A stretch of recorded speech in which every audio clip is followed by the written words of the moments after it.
because I want results. I'm tired of waiting. And this is our final result.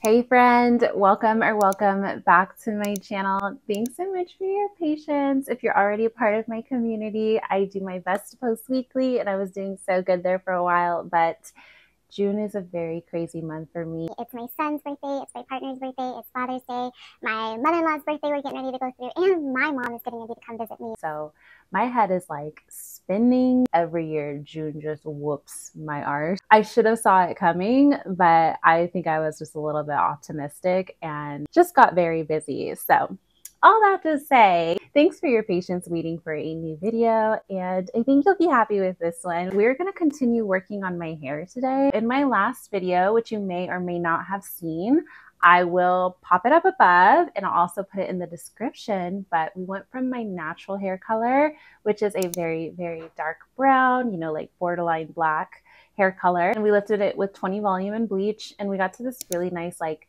level 7 gingery color, and I've just been rocking that ever since. And I had this super optimistic intention to come back and do the whole process again in about 4 to 6 weeks to get my hair even lighter, because our ultimate goal was blonde. I'm trying to take my pixie blonde, but I was trying to go in steps to keep my hair kind of healthy along the way if I could. 4 to 6 weeks turned into 8 weeks. Like that. So my hair is very grown out. We got roots. I've actually had to give myself like a haircut and refresh like twice now, if not like 3 times. So my hair has just, it's been growing, and that ginger hair, it's like half of my hair now, if that. If I don't do this process like right now, again, ASAP, it's going to be like starting over the process all over again. And the whole point was to lighten already lightened hair so that we can be blonde. So with all that said, I'm going into today with a slightly different game plan, and that is I'm being a little bit more ruthless today, just in the sense that I'm willing to do a double process. So we'll process the hair tonight just like we did last time. I have 20 volume again. I'm going to put it on my already lightened ends. Then I'm going to put it on my roots. We're going to let it lift, let it get where it's going. Then I've already kind of like decided that my Friday this week, day after tomorrow, is going to go to lifting it again if it's not blonde tonight, because I want results. I'm tired of waiting. So let's see how light we can get my hair tonight. Let's see if we can see that blonde point. And yeah, we're burning daylight. Let's get into it. My hair has just been wrapped after I took a shower last night, so no like no cuteness under here. I will just show you that the hair is really, really grown out. My hair is at the point again where I want to do like a whole other haircut again. I want to trim up my neck again. And I was like, I'm not before we lift it again, because I'm just way overdue to do that. So I'm going to mix up a bowl of 20 volume. All right, let's get started, giving you a really good thorough look at our starting point for this entire journey that this video is going to take us on. So here is from the ground. This is where we are starting, okay? About 8.5, 9 plus.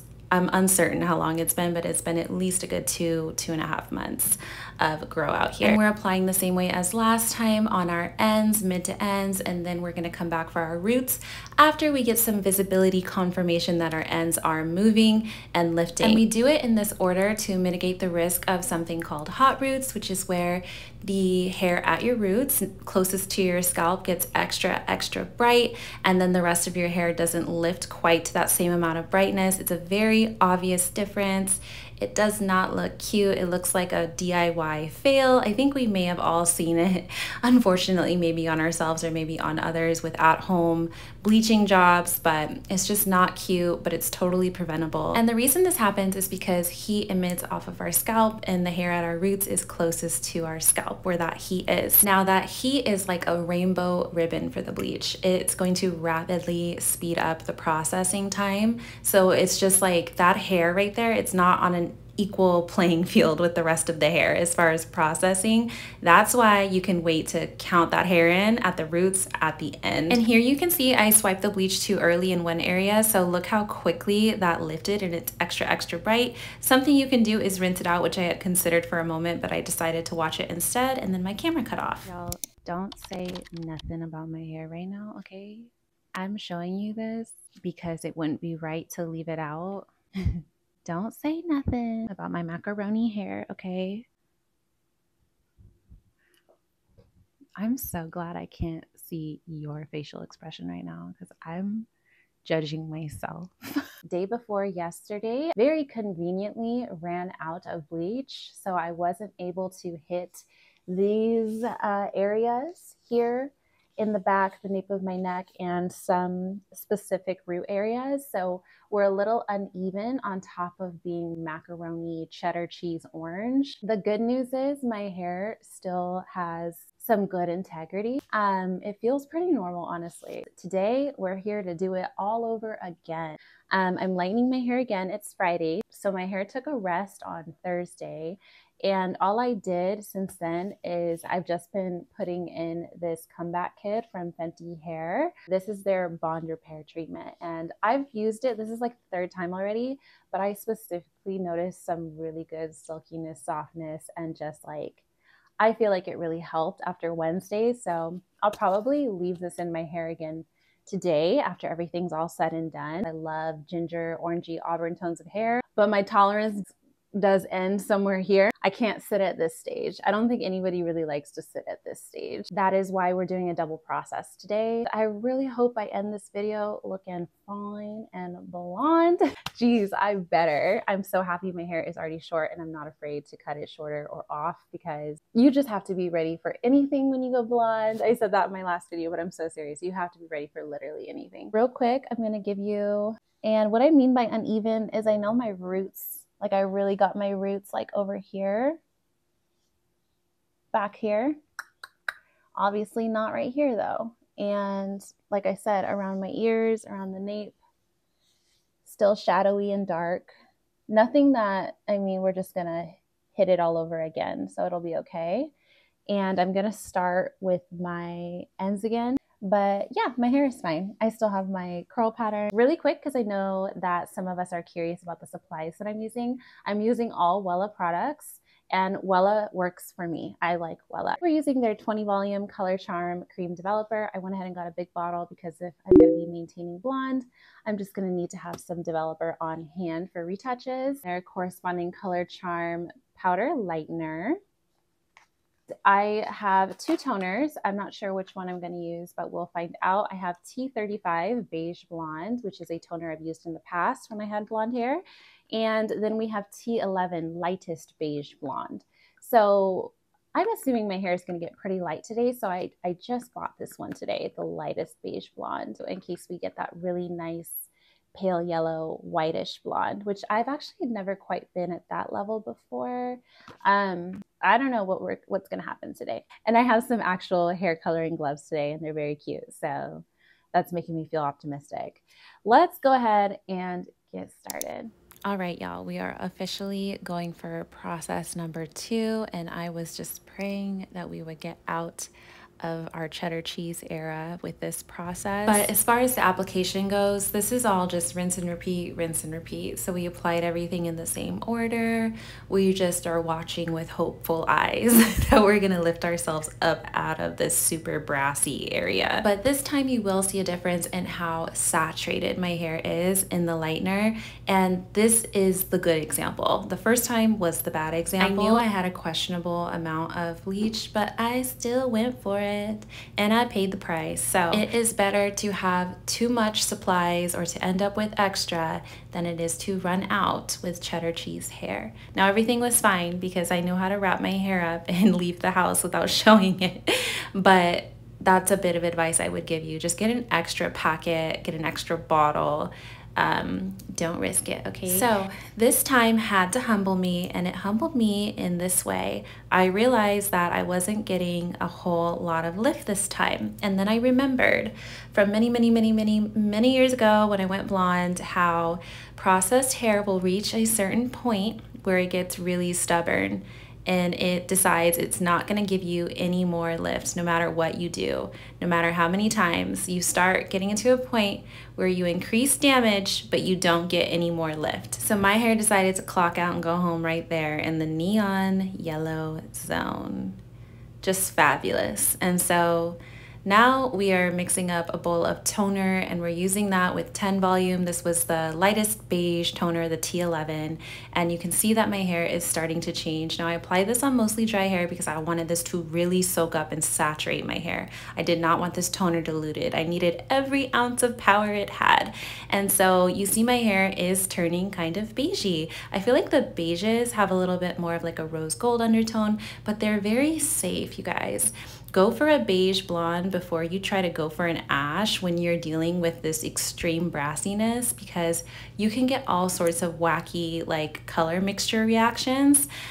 So something that I mentioned later in the video, I believe, is that I'm so scared of getting green hair because I've done that before, and that happens when blue hits yellow. We'll get more into that in just a second, but essentially I did toning and then I used a toning conditioner. All products will be listed below. Now we're going to use the Comeback Kit from Fenty Hair. This is their bond building treatment that I'm really liking, and this is as far as we got for the day. All right, y'all, we are on our way to the beauty supply store because we made, don't get me wrong, we made progress. I'm grateful for it, but I can't accept our kind of final result of last night because it's just still a little bit too yellow, too orangey for me. I think what's really confusing me and stumping me right now is that it has yellow and orange in it, and those need different tones to cancel out. Yellow needs purple or violet, and orange needs blue or ash, just like in hair color terminology.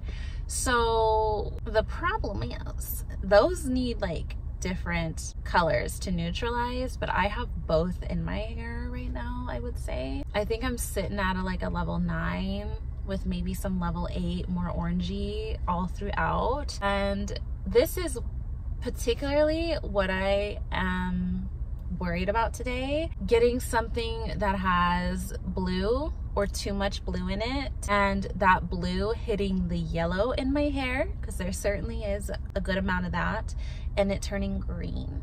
We don't want no green hair, and it's not cute intentional green. It's like mossy, nasty, my hair got messed up green. So I don't want green. So I'm thinking it's safer to go with violet, even though the violet might not do the best job at getting that orange. And that orange, like, I want both of them out, you know what I mean?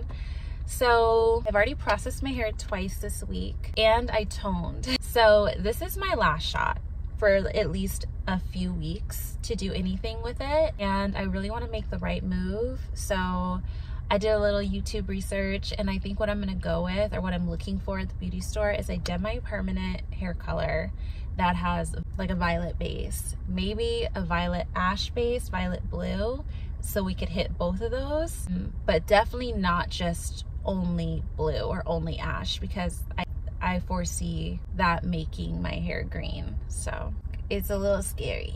We're gonna see what happens though. Even if my hair ends up being more of like a darker blonde, if it's more of a neutral blonde, I'm okay with that. I don't need to be platinum.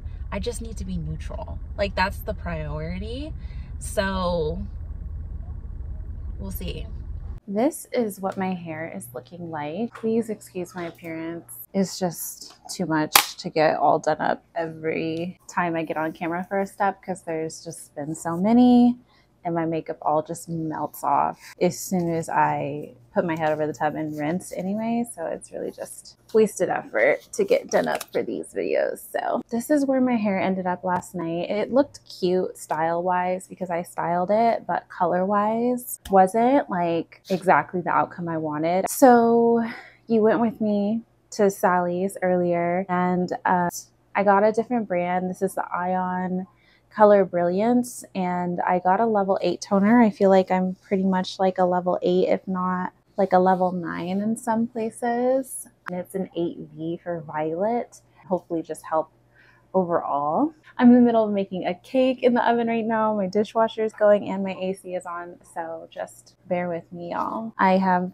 like so many things to do. One thing about this color though, just to set expectations for everyone, including myself, I did a strand test before this and it didn't do anything, like to the point where I would think that this is faulty, but I'm just gonna try it. I'm just gonna put it on and hope that I do see something happen.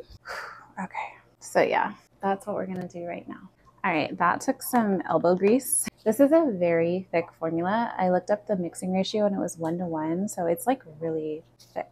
But it didn't really look like this when I did my strand test, so I feel like I got closer to a true 1:1 this time. So maybe that'll be a good thing ultimately. Let's just get this on. Cue the speed up. Okay, the final attempt to save the day, and I'm gonna correct myself because I misspoke. This isn't a toner, this is a permanent hair color. I wanted to get a demi-permanent so I wouldn't open my cuticle as much, but I could only find this like level and undertone combination in a permanent hair color. So we're just rolling and improvising here.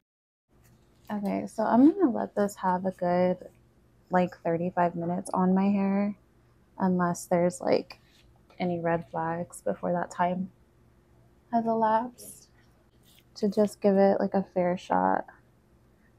I would say my hair is really saturated, which is good, but I am just making sure of that. And we're just applying this all over. There's no like ends first then back to roots. I just wanted to get it all on and let it sit as long as it could. Okay, I think you guys get it. So I'm gonna conserve battery and memory, and I'll check back in with you after this has sat on for a little bit. Okay, this is after like 25, almost 30 minutes. It really didn't start to show me something until a little bit later, towards like 45 minutes, which this specific hair color says it can be on that long, so I just let it do its thing. And here is where we ended up.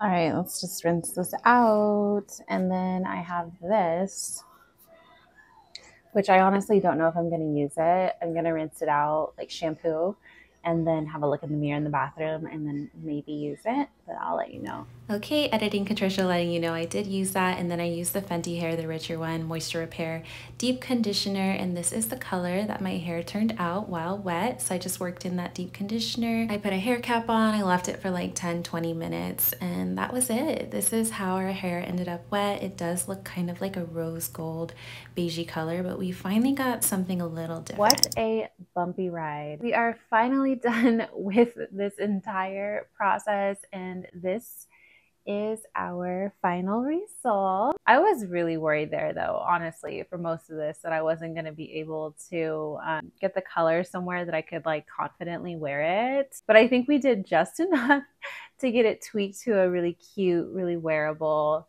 like I've just been calling this like a butterscotch blonde. I feel like it's a cute fit and I feel like it is a cute blonde, but it's definitely that nice beigey blonde. My sister called it a cool gold, which I also think kind of suits it. Clearly I'm feeling this look because I did my makeup kind of like, I don't know, I feel like I was channeling Madonna today with the blonde, and I'm just so excited to explore my new like blonde aesthetic. I think it's really cute and I think it suits my like skin tone really well. It feels really good for summer and it is a color that I can like confidently wear. So I'm happy. The plan is, again, lift my hair in like, I'm gonna say like 6 weeks, because we did so much to it this time that I'll go ahead and I'll wait like a good 6 weeks before we mess with it again. And we'll see what we do next time. I really want to go blonde, like platinum blonde, but then again, I know myself and I know how often I change my mind. So we're just gonna play it by ear. We're gonna meet back up in like 6 weeks to continue this series, and we'll see if we're doing a retouch again,